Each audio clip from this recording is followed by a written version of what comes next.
ஒரு முறை ஒரு பட்டாம்பூச்சிக்கும் ஒரு எறும்புக்கும் ஒரு போட்டி வச்சுக்கிட்டாங்க. 2 பேருமே நெருங்கிய நண்பர்கள் தான். இருந்தாலும் ஒரு போட்டி. என்ன அப்படின்னா, அவங்க வாழ்ந்த இடத்து பக்கத்தில் ஒரு பெரிய மலை இருந்தது. அந்த மலை உச்சியை யார் முதல்ல போயிட்டு அடையிறாங்க அப்படிங்கிறது தான் அந்த போட்டி. 2 பேருக்கும் போட்டி தொடங்குச்சு. அந்த பட்டாம்பூச்சியோ ரொம்ப வேகமாக பறந்து போயிட்டு அந்த மலை உச்சியை அடைஞ்சிருச்சு.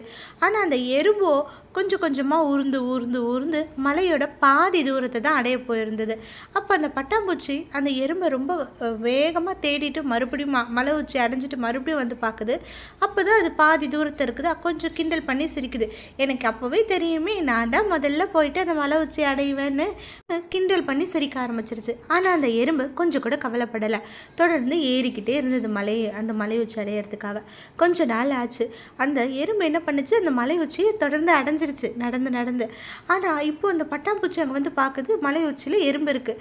என்ன எறும்பு, நம்ம அன்னைக்கே போட்டி நடத்தினோம், அப்போ நான் தான் ஜெயிச்சிட்டேனே, மறுபடியும் எதுக்காக ஏறினேன் அப்படின்னு கேட்டுச்சா. உடனே அந்த எறும்பு சொல்லிச்சா, வெற்றி அப்படிங்கிறது எங்கேயும் நிற்கிறது கிடையாது, தொடர்ந்து நம்ம பயணம் பண்ணிக்கிட்டே இருக்கணும், அதுதான் நம்மளுடைய வெற்றியை சொல்லும். நம்மளுடைய வெற்றி எதுன்னு நம்ம தான் முடிவு பண்ணணும், மற்றவங்க கிடையாதுன்னு. உங்களுடைய வெற்றி எதுன்னு நீங்களே முடிவு பண்ணுங்கள் நண்பர்களே.